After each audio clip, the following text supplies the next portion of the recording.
Oke, Assalamualaikum warahmatullahi wabarakatuh. Perkenalkan, nama saya Fitri Ananda Sabrina dengan NIM 2310431025. Di sini saya akan melanjutkan eh, penjelasan dari 3 masalah nilai awal dalam PPDB yang kedua, yaitu persamaan gelombang dan getaran senar. Nah, di sini saya akan menjelaskan persamaan gelombang dan getaran senar itu. Misalkan kita mempunyai sebuah senar yang lentur dan dipakukan pada kedua ujungnya. Jika kita memetik senar atau menariknya dan melepaskannya, maka senar tersebut akan mulai bergetar. Dan kita ingin menentukan bentuk getaran tersebut dengan menurunkan persamaan diferensial parsial dari persamaan gelombang yang harus dipenuhi oleh fungsi posisi senar. Nah, kita misalkan senar memiliki panjang L dan dipakukan pada titik 0,0 dan L,0 seperti pada gambar 2,5 yang ini. Nah, gerak senar dijelaskan oleh fungsi posisinya, yaitu UX, T sama dengan ketinggian senar pada titik X dan pada waktu T. Itu pada titik ini adalah fungsi posisinya. Nah, kita asumsikan bahwa setiap titik senar itu hanya bergerak dalam arah U dan geraknya terbatas pada bidang X dan U. Nah, jadi setiap titik senar menempati koordinat X yang sama sepanjang waktu. Fungsi posisinya yaitu UX, T sama dengan ketinggian senar pada titik X dan pada waktu T. Nah, untuk lebih jelasnya, di sini saya akan menjelaskan penurunan persamaan diferensial parsialnya. Perhatikan gambar berikut. Misalkan ada sepotong tali, yaitu tali senar, yang kita pakukan dari ujung sini ke ujung sini. Nah, diketahui dari gambar ini, terdapat massa jenis atau rho linier sama dengan mu sama dengan delta M per delta X. Nah, kita perhatikan bahwa gradien dari P, Q atau P itu adalah mu sama dengan delta M per delta X. Nah, diperoleh untuk komponen horizontal adalah komponen horizontal itu yaitu komponen X. Berarti yang ini, berarti T2 cos beta dan T1 cos alpha, di mana T2 cos beta dikurang T1 cos alpha sama dengan 0. Karena T2 cos beta ini positif dan T1 cos alpha ini adalah negatif karena arahnya. Nah, pada komponen vertikal, yaitu pada titik sumbu Y, yaitu PY, sama dengan T2 sin beta dikurang T1 sin alpha.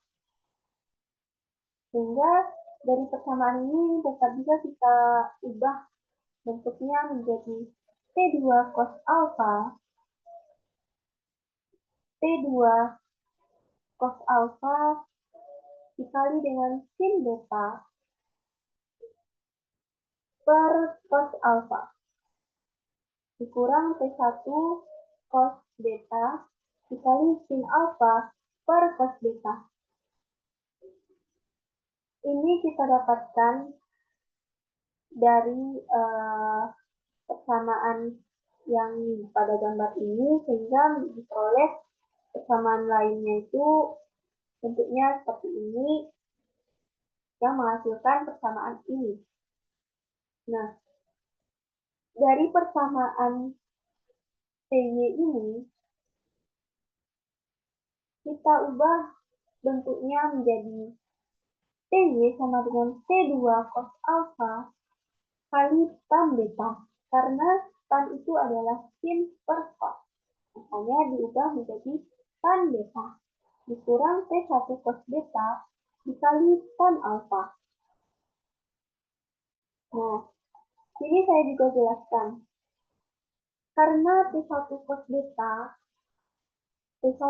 beta ini sama dengan T2 cos alpha sama dengan T.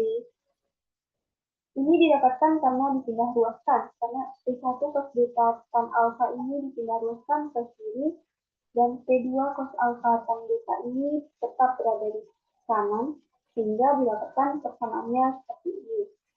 Maka akibatnya itu adalah TY sama dengan T kali tan alpha dikurang T kali tan beta. Nah, dikarenakan delta tan theta sama dengan tan alpha dikurang tan beta, maka TY sama dengan T delta tan theta.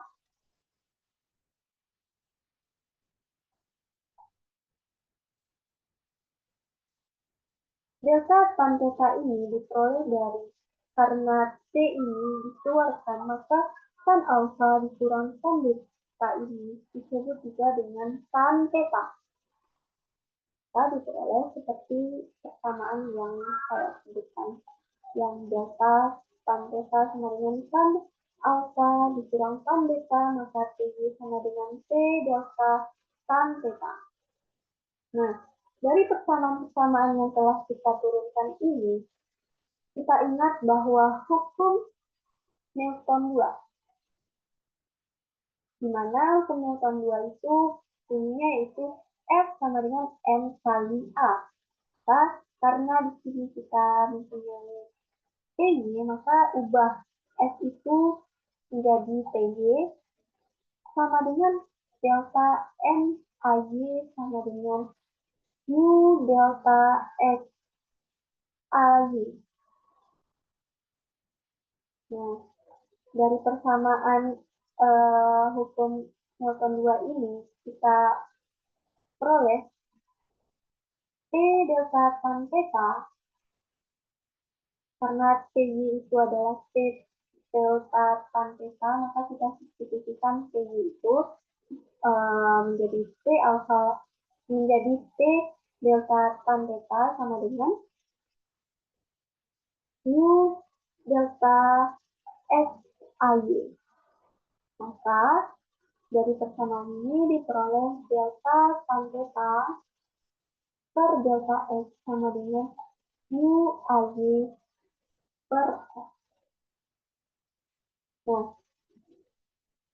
karena tan theta itu sama dengan delta Y per delta X sama dengan do Y per do X, dan AY itu adalah do kuadrat Y per do T kuadrat, maka diperoleh do per do X dikali do Y per do X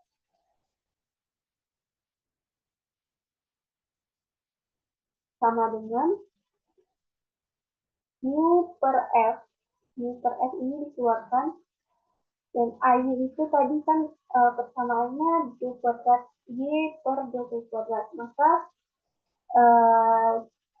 dikali dengan AY tadi, maka diperoleh persamaan tersebut adalah do kuadrat Y per do X kuadrat sama dengan U per F do kuadrat Y per do T kuadrat Nah, sebut persamaan ini sebagai persamaan satu. Nah, jika disamakan bentuk persamaan satu ini ke bentuk persamaan gelombang, yaitu UXX sama dengan 1/C²UTT, maka kita memperoleh persamaan gelombang, yaitu dou kuadrat U per dx kuadrat sama dengan rho per T dikali dou kuadrat V per dt kuadrat. Sehingga dapat diubah menjadi UXX karena turunan parsial terhadap X turunan keduanya sama dengan 1/C² kali UTT, atau biasa kita sebut persamaan gelombang itu UTT sama dengan C² UXX. Karena C² ini dikalikan ke UXX sehingga didapatkan persamaan UTT sama dengan C² UXX.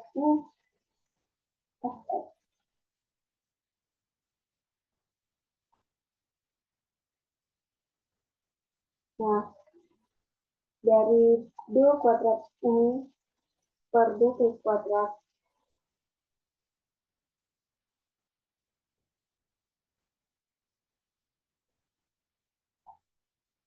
sama dengan C kuadrat dou kuadrat U per dx kuadrat, kita diperoleh C kuadrat itu C per rho.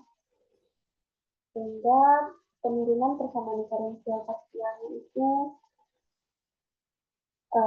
memang terbukti, yaitu UTT sama dengan C kuadrat U.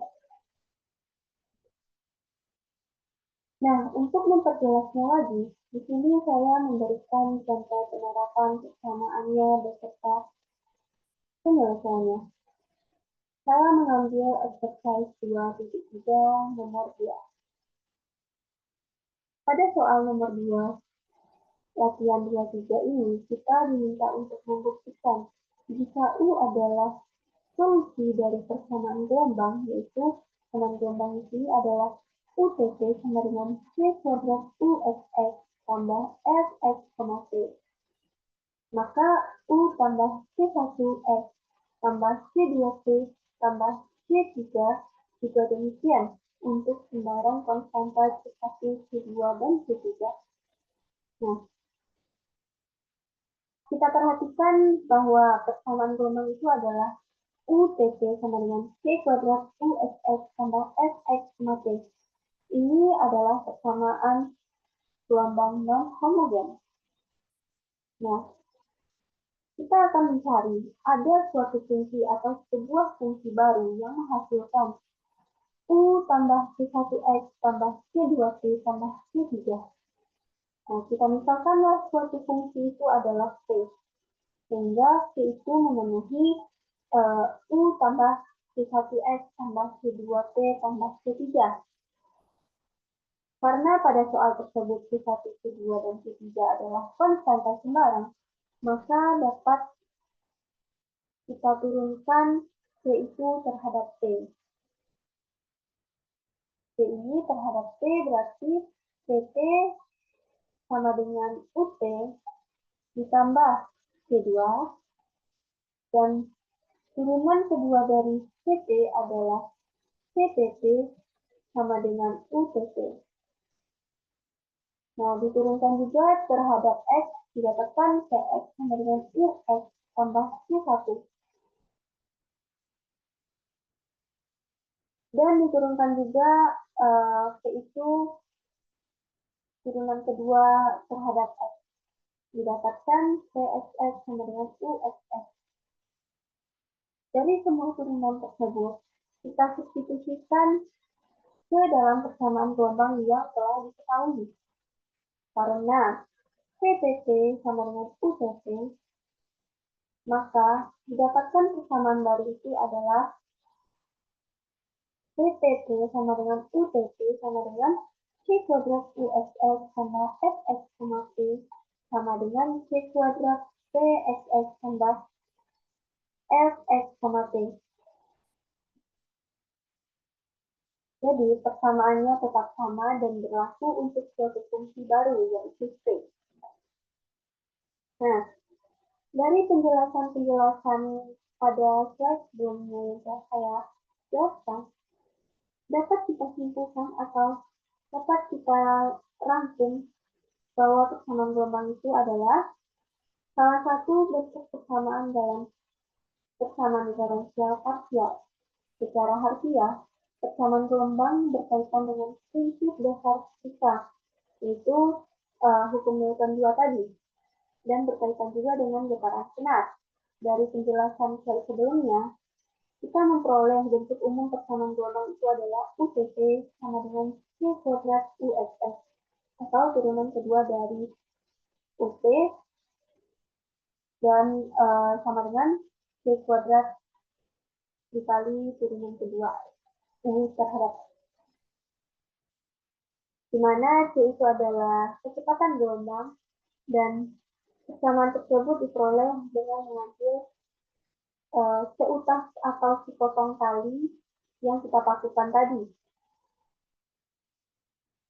Nah, dari contoh yang dijelaskan pada slide sebelumnya juga didapatkan bahwa suatu fungsi baru tidak akan mengubah persamaan gelombang yang telah diketahui tadi. Nah, contoh lainnya yaitu pada persamaan gelombang dua dimensi, yaitu gelombang air laut.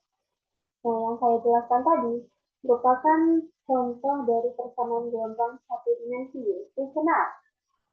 Nah, dari penjelasan yang telah saya jelaskan dari awal sampai akhir, apabila saya ada kesalahan kata atau yang kurang dimengerti, saya mohon maafkan. Mungkin cukup sekian dari presentasi saya kali ini.